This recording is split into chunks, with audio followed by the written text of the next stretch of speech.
Banyak orang menganggap bahwa Islam yang masuk ke Indonesia adalah aliran Ahlus Sunnah mazhab Syafi'i.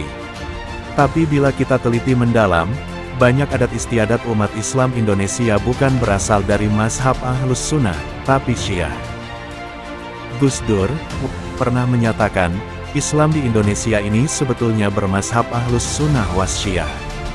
Benar apa kata Gus Dur?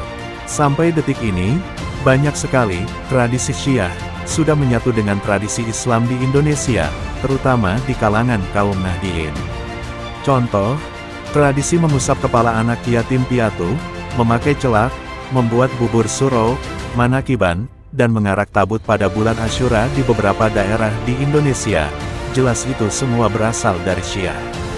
Hadirnya mazhab Syiah dalam kehidupan Islam di Indonesia tak hanya terlihat dari tradisi-tradisi di atas, tapi juga dari sebagian akidahnya. Sebut saja kepercayaan datangnya Imam Mahdi di akhir zaman, salawatan, ziarah kubur, tahlilan, dan lain-lain semuanya berasal dari tradisi Syiah. Di Jawa, kepercayaan terhadap Imam Mahdi telah mengalami transformasi kultural sehingga muncul sebutan Ratu Adil. Dalam perjalanan sejarah, Ratu Adil ini kerap menjadi simbol gerakan perlawanan terhadap penjajah Belanda. Diponegoro, misalnya, memotivasi pasukannya dengan mengajak perang Sabil melawan Belanda untuk menegakkan keadilan. Diponegoro sendiri dianggap pasukannya sebagai personifikasi Ratu Adil. Kiai Hasan Mumin dari Sidoarjo pada tahun 1903 juga memproklamirkan diri sebagai Imam Mahdi dan berkhotbah akan perang jihad melawan Belanda. Bahkan Kartosuwiryo pun ketika memimpin di TII di Malambong, Garut menyatakan dirinya sebagai Imam Mahdi atau Ratu Adil. Demikian besar kepercayaan orang Islam di Indonesia terhadap kedatangan Imam Mahdi atau Ratu Adil di akhir zaman, sehingga kedua nama itu sering dijadikan ikon kesucian dan perjuangan kelompok tertentu untuk menarik simpati masyarakat. Harap tahu, semua kepercayaan tersebut sumbernya dari mazhab Syiah. Hanya saja kondisinya disesuaikan dengan kebutuhan setempat. Selain kepercayaan terhadap Imam Mahdi, pujian-pujian terhadap Ali bin Abi Thalib dan keturunannya juga mewarnai kegiatan keagamaan di Indonesia, khususnya di kalangan pengikut tarekat. Hampir semua gerakan tarekat atau tasawuf di Indonesia ujung wasilahnya tertuju kepada Ali. Ini artinya Ali adalah imam besar mereka. Itu semua menunjukkan dalamnya pengaruh Syiah. Dari fakta-fakta di atas, Siti Baroro Barit satu-satunya ilmuwan Indonesia yang pernah meneliti sejarah kehadiran Syiah di Indonesia selama 1 tahun di Belanda, menyatakan bahwa mazhab Syiah memang pernah sangat berpengaruh di Indonesia. Hal itu dipertegas oleh Ongan Parlindungan. Parlindungan dalam bukunya Tuanku Rao menulis bahwa orang-orang Syiah dari aliran Karamitah telah memerintah di Minangkabau selama 300 tahun. Orang-orang Syiah aliran Karamitah menguasai Kesultanan Pagaruyung di Minangkabau, antara 1513 sampai 1804 Masehi. Di kota Ulakan, orang-orang Syiah juga mendirikan sebuah perguruan tinggi di bawah binaan Tuanku Laksamana Syah Bandar Burhanuddin Awal yang datang dari Aceh.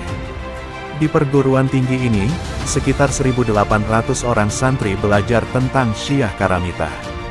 Perayaan Tabut yang masih berlangsung di Minangkabau tiap bulan Muharram sampai sekarang jelas berasal dari tradisi Syiah di Kesultanan Pagaruyung tersebut. Tak hanya di Minangkabau, perayaan Tabut juga ada di Bengkulu dan Aceh. Sekedar info, Tabut artinya peti mati. Perayaan Tabut adalah perayaan mengarak peti mati sebagai simbol kesyahidan Sayyidina Hussein, putra Sayyidina Ali yang tewas di medan perang Karbala melawan pasukan Yazid. Peristiwa tersebut terjadi pada bulan Muharram atau Suro. Di Aceh bulan Muharram tersebut sering disebut sebagai bulan. Perayaan Tabut di kedua wilayah tersebut mengindikasikan kuatnya pengaruh Syiah di Bengkulu dan Aceh. Lalu, dari manakah asal-usul tradisi Syiah di Sumatera itu? Thomas W. Arnold menjawab, dari India dan Persia. Dalam catatan The Greatest Muslim Traveler, Ibnu Battuta, Sultan Samudera Pasai di Aceh yang Syiah tak hanya dekat dengan Kesultanan Pagaruyung di Minangkabau, tapi juga dekat dengan Istana Maimun, Kesultanan Delhi di Sumatera Utara. Kedekatan hubungan ini juga terjadi karena kedua kesultanan tersebut bermazhab Syiah. Dari penelusuran mendalam, jelas terlihat bahwa pada awal abad 16 sampai awal abad 19, seluruh kesultanan di Pulau Sumatera bermazhab Syiah. Lantas, bagaimana Syiah di Pulau Jawa? Umar Amin Husin menyatakan bahwa di Persia ada satu suku bernama Leren. Uniknya, di Giri, Jawa Tengah, ada sebuah kampung bernama Leren. Patut diduga, suku Leren inilah yang mungkin dahulu pernah datang ke tanah Jawa. Menariknya, ternyata di Persia juga ada suku bernama Jawi. Dengan demikian, di Persia ada suku Leren dan suku Jawi, sedangkan di Indonesia ada suku Jawa dan kampung Leren. Itukah sebuah koinsidensi? Itulah fakta sejarah dan antropologi. Bagaimana kelanjutan proses Syiahisasi, Arabisasi, dan Jawanisasi itu? Ternyata interaksi dari ketiganya menghasilkan huruf Arab Pegon yang populer di Jawa. Kita tahu, banyak kitab-kitab fikih, tauhid, tasawuf, dan sastra di masa kerajaan Islam Jawa ditulis dengan huruf Arab Pegon. Huruf Arab Pegon adalah simbol interaksi antara budaya Jawa, Islam Syiah, dan huruf Arab Persia. Walhasil, pengaruh Syiah terhadap Islam di Indonesia memang sangat kuat. Itulah sebabnya, Hasan Al-Amin penyusun ensiklopedi Syiah yang berjudul Deratul Ma'arif Al-Islamiyah Asy-Syiah yang terbit di Beirut, Libanon, tahun 1974, tanpa ragu menyatakan bahwa Indonesia termasuk kelompok negara-negara Syiah. Tapi bagaimana kini? Dulu, memang mazhab Syiah sangat berpengaruh di Indonesia. Tapi dalam perjalanan sejarah, dominasi pengaruh Syiah itu menyusut karena datangnya mazhab Sunni di Nusantara. Pengaruh mazhab Sunni ini makin besar seiring dengan makin banyaknya umat Islam yang belajar Islam di Mekah dan Madinah. Di sana, santri-santri asal Indonesia ini dicekoki dengan ajaran Wahabi. Setelah pulang ke Indonesia mereka menjadi dai, ulama, pimpinan pesantren, dan tokoh masyarakat. Kondisi tersebut ditambah pula dengan banyaknya orang Indonesia yang menunaikan ibadah haji, dan di Mekah, banyak yang terpengaruh aliran Wahabi. Belakangan, gencarnya negara-negara Arab yang anti-Syiah, khususnya Saudi Arabia yang berkampanye di Indonesia melalui berbagai media, baik cetak maupun elektronik turut mengikis pengaruh Syiah di masyarakat Islam Nusantara. Dengan biaya kampanye amat besar 6% dari pendapatan minyak kerajaan Saudi Arabia, mereka ingin menghilangkan pengaruh Syiah di Indonesia. Sejumlah penceramah dan agen-agen yang dibayar Saudi mengkampanyekan bahwa Syiah itu kafir. Saudi mendirikan radio satelit Roja, juga TV, di mana-mana yang jangkauan pancarnya amat luas untuk kampanye anti-Syiah.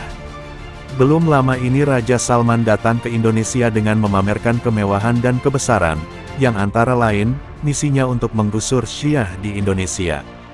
Berhasilkah? Tidak, tak akan pernah berhasil, karena Syiah telah menyatu dengan Islam Nusantara. Persis seperti dikatakan Kiai Haji Abdurrahman Wahid, Islam Indonesia sejatinya berbudaya Syiah. Aliran Wahabi kini menyebut dirinya Salafi untuk kamuflase, yang kering, anti-musik, radikal, anti-seni lukis tidak kompatibel dengan karakter bangsa Indonesia yang halus, berjiwa seni, dan menghargai warisan leluhur. Jadi jangan salahkan bila rakyat Indonesia dalam konflik Timur Tengah lebih pro-Iran ketimbang Saudi. Karena sejarah Islam, Indonesia memang amat dekat dengan Syiah, ketimbang Wahabi. Syiah dengan sekian puluh alirannya, adalah mazhab yang sangat intelek, progresif, filosofis, dan fleksibel dengan budaya setempat. Itulah sebabnya kenapa Islam mudah tersebar di Nusantara. Beda sekali dengan Wahabi yang kaku, keras, anti filsafat, dan anti budaya lokal.